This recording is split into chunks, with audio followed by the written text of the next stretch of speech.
Continuamos en Historia Antigua de la Península Ibérica en la Facultad de UNED, el segundo parcial, tema 9, segunda parte. La lucha entre Águila y Ataguinaldo. Tras el asesinato de Teudicelo, los propios nobles conspiradores eligieron como sucesor a Águila. Inmediatamente Águila se encontraría en Sevilla y tuvo que hacer frente a graves problemas. A los pocos meses puso sito a Córdoba. La nobleza hispanorromana de esta ciudad, acostumbrada a ser la única dueña de sus destinos políticos, que en época de Teudis habían aceptado la soberanía de los reyes visigodos, se puso en rebeldía tras el asesinato de Teudicelo, con la esperanza de recuperar su autonomía. En uno de los ataques a la ciudad, Águila fue derrotado, perdiendo una buena parte de sus tropas, a su propio hijo y, lo más importante, el tesoro real. Águila tuvo que retirarse a Mérida. Fue entonces cuando las disensiones en el seno del grupo dirigente del reino visigodo, que ya debían de haber aparecido antes, cristalizaron. Una persona de noble origen, Ataguinaldo, con el apoyo de una parte de la nobleza, se alzó en rebeldía proclamándose rey. No hay pruebas de que la aristocracia rebelde de Córdoba apoyase a Ataguinaldo, pues a final de su reinado intentará infructuosamente tomar Córdoba. Ataguinaldo, encerrado en el valle del Guadalquivir, en Sevilla, en medio de núcleos hostiles a todo poder visigodo y consciente de su inferioridad, vio una salida a su situación, solicitando la ayuda del emperador bizantino Justiniano. Este volvía a tener la oportunidad de intervenir por un asunto dinástico en el último reino germánico independiente del Mediterráneo, tal como había hecho antes con el reino vándalo y con el reino ostrogodo de Italia. Es posible que se pactara en este momento entre Ataguinaldo y el gobierno imperial la ayuda militar bizantina a Ataguinaldo a cambio de la entrega de una franja costera que se extendería desde Valencia a Cádiz. En la primavera del 552, una pequeña fuerza expedicionaria al mando del anciano Liberio desembarcó en la península ibérica. En el verano de ese mismo año, el ejército imperial derrotó a un ejército que Águila había mandado contra Sevilla, cuartel general de Ataguinaldo. En los años siguientes debieron de suceder pequeñas escaramuzas entre Águila y Ataguinaldo sin que el pequeño ejército bizantino interviniera, consciente de su debilidad y a la espera de que la guerra civil mermara las bases del Estado visigodo en su propio beneficio. Pero a finales del 554, la situación en Italia había girado a favor del imperio de Bizancio en su lucha con los ostrogodos. Bizancio podría enviar tropas a la península en un número suficiente como para intentar conquistar Hispania. En este año es posible que nuevas tropas bizantinas desembarcaran en Cartagena. Ante la amenaza bizantina, el grupo dirigente del reino visigodo debió de considerar que de continuar la guerra civil, la catástrofe podría ser irreversible. Isidoro de Sevilla nos informa que los partidarios de Águila, faltando a sus juramentos de fidelidad, asesinaron en marzo del 555 a su rey y se pasaron en bloque a Ataguinaldo, que fue reconocido como rey único. La política de Ataguinaldo seguramente se encaminó a reforzar el poder central del Estado, enormemente deteriorado tras la guerra civil, y a recuperar el dominio sobre las zonas que de una forma u otra se habían zafado de la administración visigoda. ¿En qué medida logró sus objetivos? Los datos existentes parecen indicar que no logró demasiado. Primeramente, tuvo que hacer frente al peligro bizantino. Intentó que Bizancio no extendiese su influencia en la bética y en la cartaginense. Isidoro de Sevilla informa de las continuas luchas sostenidas por Ataguinaldo contra los imperiales, que si bien no dieron ningún éxito claro al rey visigodo, sí detuvo el avance bizantino, estableciendo una frontera fija que de inmediato los bizantinos la fortificaron a base de una primera y segunda línea de campamentos y ciudades fortificadas en la retaguardia, que sirvieron de apoyo logístico. Es posible que se llegara a una especie de acuerdo entre las dos partes, pues Ataguinaldo dirigió sus esfuerzos a recuperar el dominio del estratégico y rico valle del Guadalquivir. En esta área La situación se había vuelto inestable para el reino visigodo. A la rebeldía de Córdoba se sumó Sevilla, con posterioridad al 555, que hasta entonces y desde la época de Teudis había constituido la principal base de penetración y dominio visigodo en la zona. Ataginaldo solo pudo recuperar Sevilla, poco antes de su muerte, fracasando varias veces en Córdoba. Las consecuencias de las guerras del sur de Ataginaldo fueron graves para la monarquía visigoda. Nombremos algunos hechos. Los estudios actuales sobre las acuñaciones monetarias de la época aseguran la bancarrota de la hacienda real, que además estaría empobrecida por la pérdida del tesoro real visigodo en la derrota de Águila ante Córdoba en el 550. Otra consecuencia de estas guerras del sur sería el surgimiento en áreas marginales del reino visigodo de movimientos independentistas como en las zonas limítrofes con el reino suevo, en el Alto Ebro y La Rioja. Por contra, en el área contigua al reino franco, la Septimania no hubo conflictividad debido a la crisis interna merovingia. Es más, parece que hubo alianzas entre Ataginaldo y los merovingios ante futuros intentos de avance de Bizancio por la península o por la Provenza y el Nórico. La herencia más duradera dejada por Ataginaldo a la historia del reino visigodo es la de fijar su residencia en Toledo en función de los dominios controlados por el reino visigodo y sus buenas comunicaciones con la lusitana, Mérida, y con la tarraconense, y desde esta con la Septimania. A mediados del 567, fecha discutible, Ataginaldo moría de muerte natural en Toledo. Según Isidoro de Sevilla, el reino, durante 5 meses, careció de rey. Se desconocen las causas, pero estas podrían ser las desavenencias entre el grupo dirigente visigodo. Finalmente, será elegido en Narbona Liuba como rey de los visigodos. Su elección en Narbona y no en Toledo plantea problemas. Se ha sugerido la falta de clientela y adeptos o la amenaza merovingia sobre la Septimania. En el 569 se registra movimientos de tropas francas cerca de la frontera con la Septimania. Esto provocaría que con tan solo 1 año y medio de reinado asociara al trono a su hermano Leovigildo, el cual tuvo que casarse con la viuda de Ataginaldo. Dicho enlace parece concebirse como consecuencia de un acuerdo entre los dos grupos políticos, facciones nobiliarias, dominantes, por entonces en el reino visigodo. Hipótesis que se refuerza en función de la libertad de movimientos y prepotencia con que gozó la viuda de Ataginaldo. Los reyes ostrogodos y la jerarquía eclesiástica. Un rasgo común en la política de los reyes visigodos, en el periodo de supremacía ostrogoda, anterior pregunta, fue su actitud con respecto a la jerarquía católica. La Iglesia Católica de la península gozará de una gran libertad de actuación. Esta libertad y autonomía se refleja en la cantidad de concilios provinciales que se realizaron. Por ejemplo, en Tarragona en el 516, en Gerona en el 531, Toledo 540. Los concilios se realizaron en las provincias de la Tarraconense y Cartaginense, lo que coincide con el límite territorial del reino visigodo de esta época. Este periodo de libertad y autonomía de la Iglesia Católica peninsular se va a plasmar en una activa labor de reorganización interna y en los inicios de verdaderas escuelas episcopales como para la formación del clero.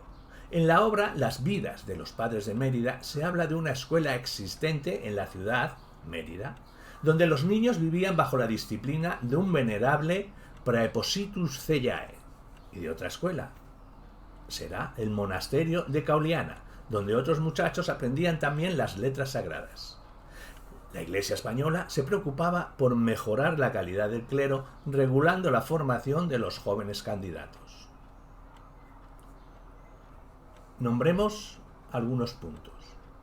La extracción de los obispos hispanos, que se realizaba de la aristocracia fundiaria hispano-romana, aunque también hubo alguna excepción, como el obispo Paulo de Mérida, que era un famoso médico de origen oriental.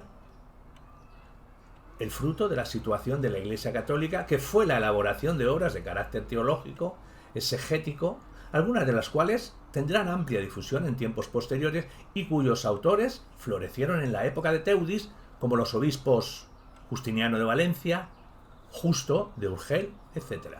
Son también años de fortalecimiento de la disciplina y jerarquía eclesiástica en beneficio de los obispos.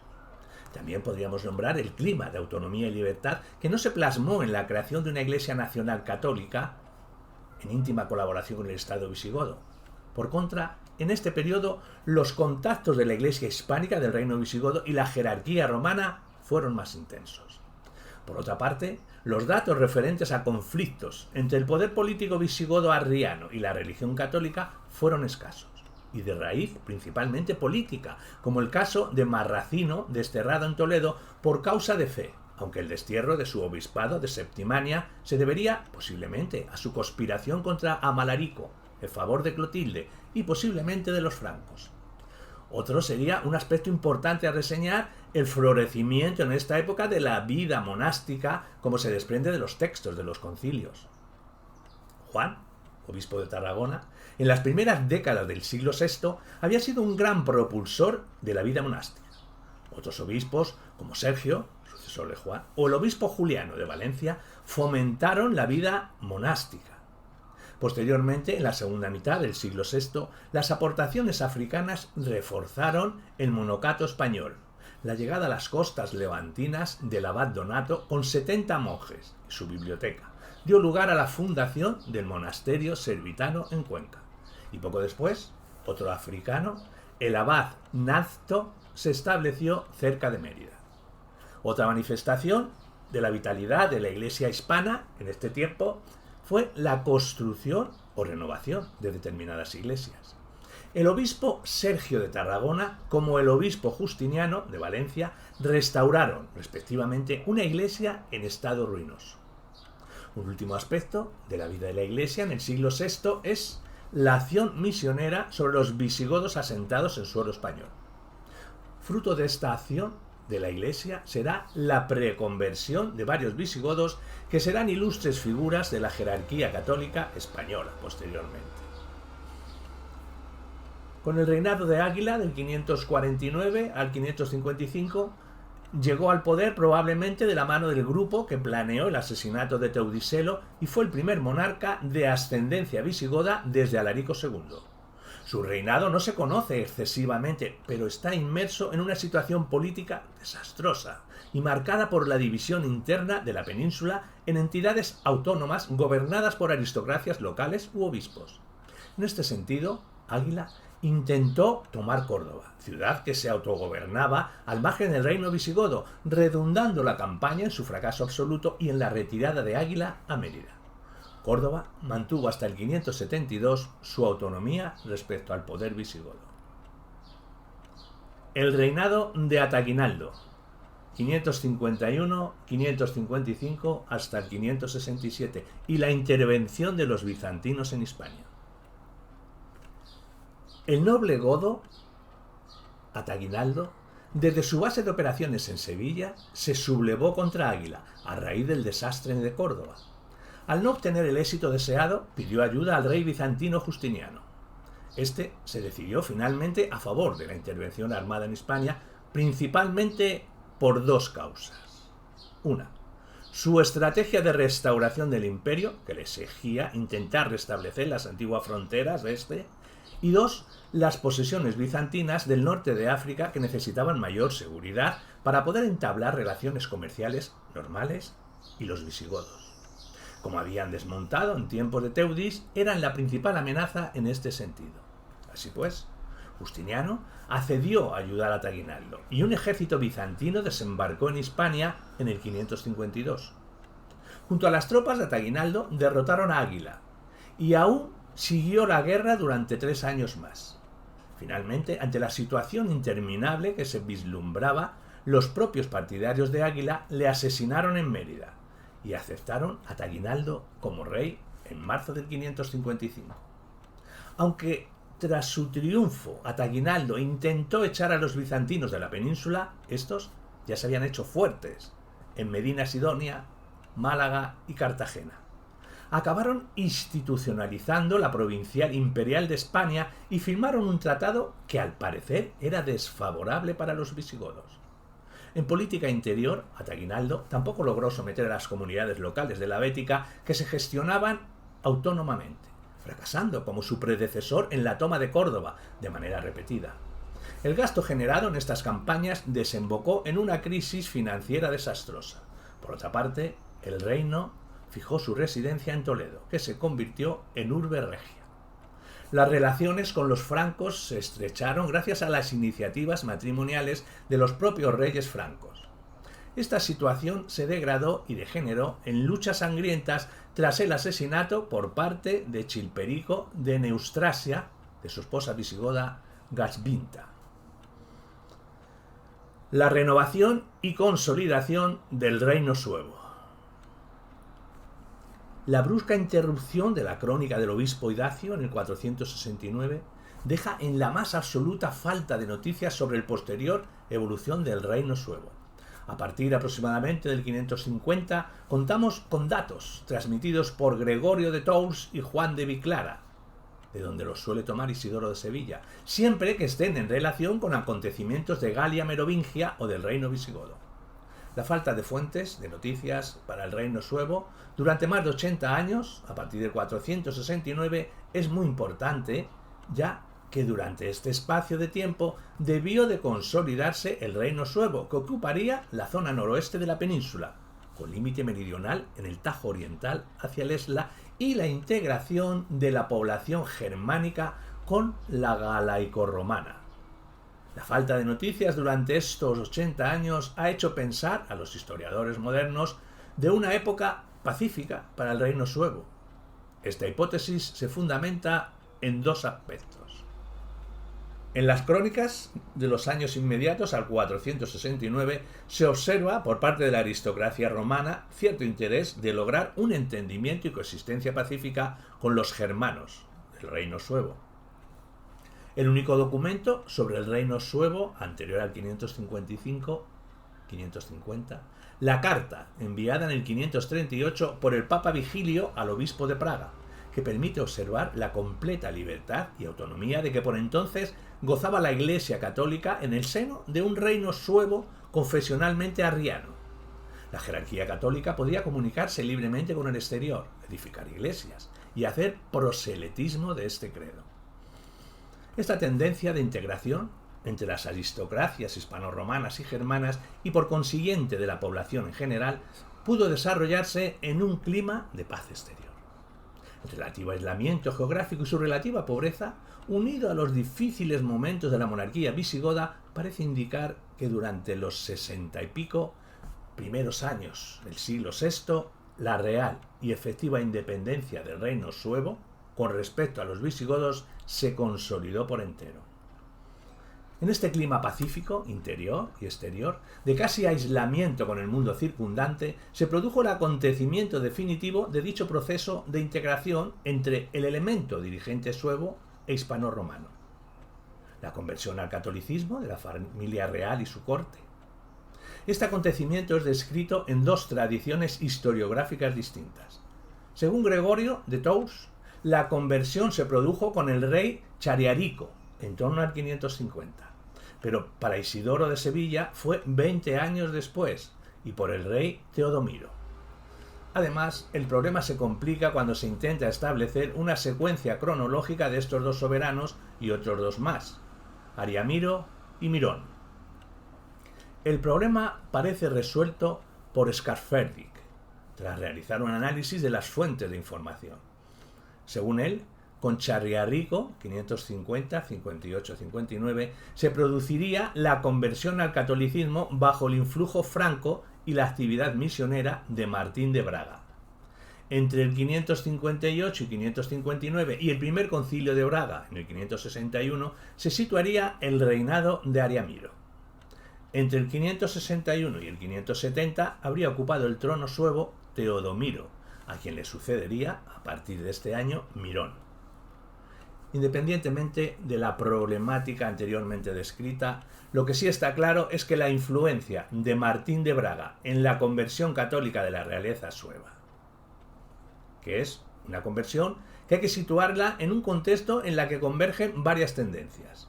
Integración entre ambos elementos de la población del reino, e influencias que se ejercieron a mediados del siglo VI por parte de los merovingios, la vía marítima, e incluso de los bizantinos, que verían en el reino suevo un punto de apoyo en sus disputas con los visigodos. La actividad de Martín de Braga, desarrollada con el apoyo real, estaría dirigida a una cristianización profunda de toda la población y a la reorganización de la estructura de la Iglesia del reino suevo para adaptarla a la nueva situación política con la creación de una auténtica Iglesia nacional. Para cumplir estos objetivos fueron importantes los dos concilios celebrados en Braga, presididos por él, y su actuación como obispo de Braga. Sería el Concilio de Mayo del 561, que versó sobre la cuestión priscilianista y sobre problemas internos de la Iglesia, y el Concilio de Junio del 572, que ya, obispo de Braga, procedió a dotar a la Iglesia sueva de un consistente corpus canónico y disciplinar en base a una selección de cánones tomados de los principales concilios de la Iglesia griega. Entre el primero y segundo concilio, Martín fue nombrado obispo de Braga y conjuntamente con Teodomiro llevó a cabo una verdadera reorganización territorial de la Iglesia del reino entre 13 sedes episcopales, alguna de las cuales sería de verdadera creación. En definitiva, la labor de Martín de Braga culminó con la creación de una verdadera Iglesia nacional del reino suevo. Liuba, 566, 571 o 73. Tras la muerte de Ataginaldo, sin descendencia masculina, el trono permaneció unos meses vacante, hasta que los nobles y el ejército de la Septimania eligieron a Liuba como rey. Pese a ser esta una zona alejada de los centros de poder, había cobrado importancia últimamente debido a la concentración de tropas que exigía el resurgimiento del peligro franco. Debido a la amenaza franca y a las tensiones internas generadas con su elección, Liuba buscó apoyo en su hermano Leovigildo, muy apreciado por la aristocracia hispana, y lo nombró sucesor hereditario, entregándole además el gobierno de Hispania mientras él gobernaba la Galia narbonense y posiblemente también la tarraconense. Este arreglo funcionó bien, sobre todo a partir de que Leovigildo se casó con Goswinta, viuda de Ataginaldo, y una de las principales conspiradores contra Liuba. El gran reinado de Leovigildo, 571, 572, 586. Sobre el reinado de Leovigildo, las fuentes destacan principalmente el trabajo hecho para prestigiar y consolidar el reino visigodo. Este periodo es sin duda uno de los más brillantes y esenciales para comprender la posterior evolución del reino y que se corresponde a 3 reinados sucesivos de miembros de la misma familia: abuelo, hijo y nieto Leovigildo, 569-586, Recaredo, 586-601, y Liuba II, 601-603. Los reinados de los 2 primeros, que con muchos son los más importantes, señalan la plena consolidación del Estado visigodo en la península ibérica, consiguiendo al mismo tiempo la plena integración política y cultural de los elementos dirigentes de etnia germana e hispano-romana. A partir de Leovigildo se podrá seguir el desarrollo histórico de una forma prácticamente unitaria. Las causas hay que buscarlas de forma inmediata en la actividad del nuevo monarca en política exterior y, sobre todo, en su gran labor de reorganización interna del reino visigodo de Toledo. Nos han llegado muchos documentos que se refieren a esta época, escritos por Isidoro de Sevilla, Gregorio de Tours, Juan de Víclara e incluso anónimos.